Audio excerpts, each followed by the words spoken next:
Hey everyone, Ari Mahpour here, and today I'm going to show you how to create continuous integration pipelines for FPGA design. We're going to look at how to run simulation and building your bitstream files both locally and in the cloud.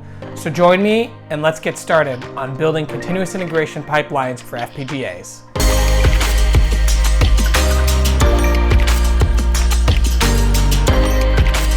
Alright, so in this first step, I want to show you guys how to simulate your pipelines running it in a CI system.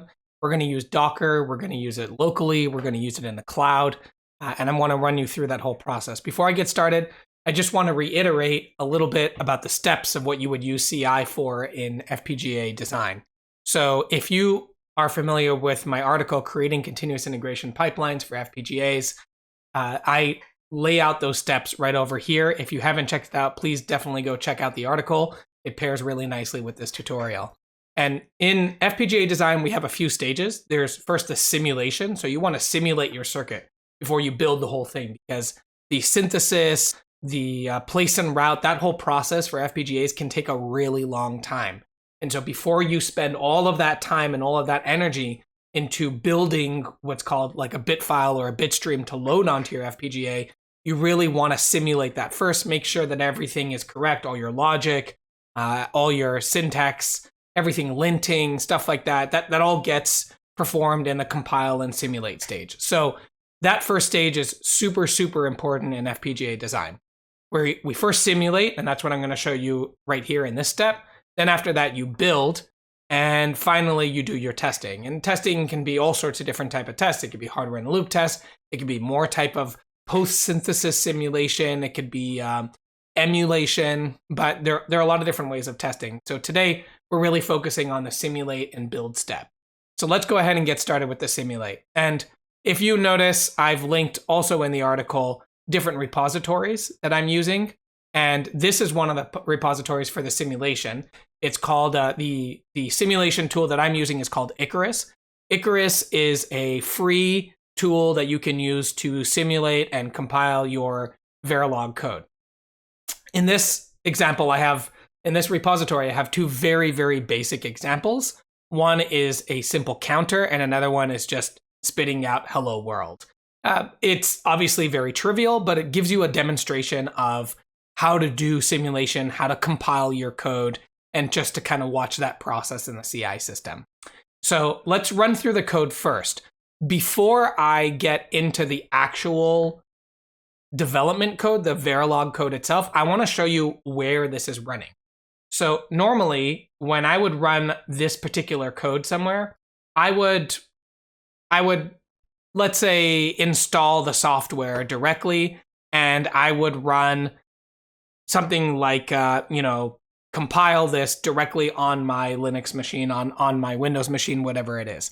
In this particular case, I'm using something called Docker containers. And Docker containers, as I've talked about previously, containerization is the ability to take or encapsulate the whole environment that you're using and put it out into any type of system that's totally agnostic from your setup. So, for example, if I want to run my FPGA compiler code and I want to be able to run it on my Linux machine.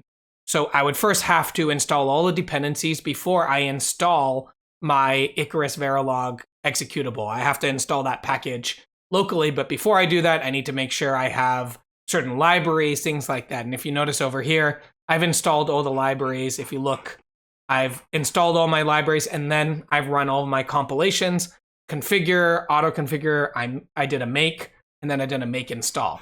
And that, is fine if you're working on your local system.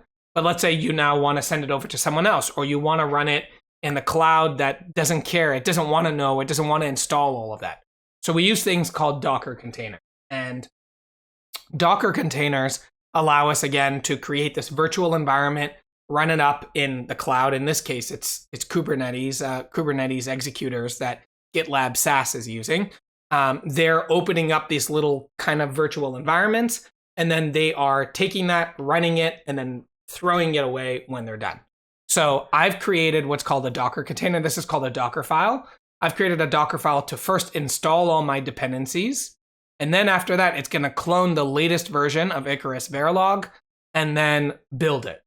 Later on, I'm going to take this Docker container and use this to to run all of my Verilog code. So, for example, let's go back to this example over here. Over here, I have two pieces of Verilog, two different Verilog projects. I've got a very simple hello world. It just does exactly that. It displays the text. It's not even like a real Verilog module. This cannot be synthesized. This is just a test bench. And what it does, it displays hello world. So if I wanted to run this over here, I would say something like iVerilog, run this. I would say something like iVerilog, hello, and then hello.v, and then I would have to run vvp hello. So instead of running that locally, what I would do is run a Docker container to do this whole thing. So what you're seeing over here is I'm running, and this is in the README in the tutorial as well. I am running a Docker container. I'm saying, hey, take this Docker container, run it, and then remove it when it's done. And I'm going to mount the volume, the print of the working directory. So I'm mounting the current working directory, which is this repository. I'm assigning that to a folder in the root called /demo. I'm going to start in this folder /demo. And then I want you to go call, and this is interactive-i, and then the T is the tag name. So the actual image that I'm using is stored in GitLab. I have a whole pipeline that builds that Docker image. And I'm saying, go grab that Docker image and then run these commands. So what I've effectively done is I've essentially said, go run this whole virtual environment so I don't have to install all those dependencies. And the reason why I'm showing you this is because I'm going to demonstrate how this happens in the cloud too. So what I'm doing right over here is essentially what's going to happen in the cloud. I go ahead, I hit enter, and let's run it again. And here we go. Hello.v on line 8, the finish command basically said, okay, we're done. And we called hello world. Let's do the same thing with the counter. I'm copying the whole command here. And you can do this again at home yourself as well and follow along. So all this is doing is literally just counting up. If you look at my device, all I'm doing is just a regular counter. And my test bench is just telling it to count up. Again, very, very trivial. And we see that over here, the output over here. Okay, so we've looked at the design. We understand what's going on. Now let's go to the CI portion of that. And again, I am simulating my design. I'm validating, but I don't want to just validate that here locally. I want to be able to just push my code, or I want somebody else to make changes to my code and push that up to the cloud and watch the same simulation happen. So let's go to the pipeline itself, okay? And we have something called a GitLab-CI YAML file. This is in drone, it would be .drone.yaml, and GitHub Actions. You have GitHub Actions, YAML file with Bamboo, Bitbucket pipelines, whatever your flavor, Travis. Doesn't make a difference what CI system. I happen to be using GitLab. So what we want to do now is we want to take that command that I just ran locally, and we want to give instructions to GitLab's what's called runners or agents to run those in the cloud. So again, let's look at the .gitlab file. And what we're saying is go ahead and use this image. So like the image that I showed you over here, go ahead and use this image. And when you open up that image, when you pull that image, I want you to run these scripts, okay? So we are now going to go look at the pipeline. So if I go to CI/CD, pipelines, so this is what happens after I commit it. And right now I just made a commit. You can see. We're gonna go to this pipeline. I'm gonna click on the test. And this test stage is called simulate. And if you look over here, here's the same exact output that you saw. This is the command that I ran, same type of thing that you saw over here. And the output is hello world. And then it says, we hit the finish point in the code. And it says, okay, so now we're finished. Same thing with running the counter example. So I ran the counter and it counted all the way from 0 to A, X, it's 10 decimal. And then that was it. And it says, okay, we're done and finished. And that's it. And so what I've effectively done is I've created the exact same test environment, the exact same simulation environment locally that I would have done, that I would now encapsulate, put that in the cloud. So again, if I want to push my code to the cloud or somebody else makes a change, we now can test this anywhere, at any place, at any time. We're simulating this however we want, whenever we want, whichever way we want, because we know that it's always going to work no matter what machine it is. All right, so now that we've gone through the simulation stage, we used Icarus Verilog to compile and simulate our code. Now we want to go through the stage of building the actual bitstream itself so we can deploy that onto our FPGA target. And in this particular case, I'm going to use Xilinx Vivado to build my bitstream file. This is going to target an Arty A7 development board. And in this demonstration, we're going to be using, again, a Docker container that encapsulates the whole environment that we want to then run in the cloud or run locally. So let's get started over here. What I've got going on is I have a WSL-based environment that's inside my Windows. So I'm running Linux within Windows. I've SSH'd into my Linux machine, my Linux desktop that's running as my agent or runner. So what you see over here is a remote session into my workhorse, my Linux desktop. And what we're doing over here is, this is my Arty A7 example design. And all of this over here is essentially a code that allows me to run different type of DSP scenarios, DSP modules. And I've got peripheral devices, PMOD additions that I hook into the Arty A7, and I run a whole hardware in the loop type system. For this particular example and this demonstration, this tutorial, we're going to be looking at just how to build the bitstream itself within the CI system. So first, what I want to do is I want to run through the environment, and I'm going to run a completely clean repository. So I've just cleaned everything with the git clean command, and now it's running as if there was nothing in this folder that I've added additionally. So first, I'm going to run through this GitLab CI file. This image, what we're doing is when I push this to the cloud, it's going to go pull this image called Docker Vivado. And if I show you that repository right now, that repository is kind of like it's a wrapper around the environment to run Vivado. Vivado is the FPGA synthesis and place and route bitstream builder software. It also does the simulation as well if you want. And Vivado is a very, very large installation. A lot of the FPGA tools are very, very large packages. And to try to compress that into a Docker container is not really going to work. If you see in my example or in the article that I talk about, those images can exceed almost past 100 gigabytes. And so obviously that's not going to work when you keep constantly trying to pull and push containers.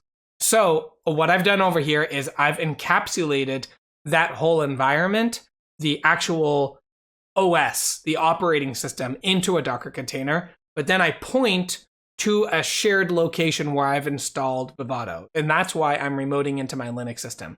So what I have over here is I've installed Vivado in a root location, and that's in my tools/Linux, tools/Xilinx, and I've installed Vivado locally on this computer. Now, what I'm doing is I'm pretending like I don't have any of the supporting libraries. I don't have anything.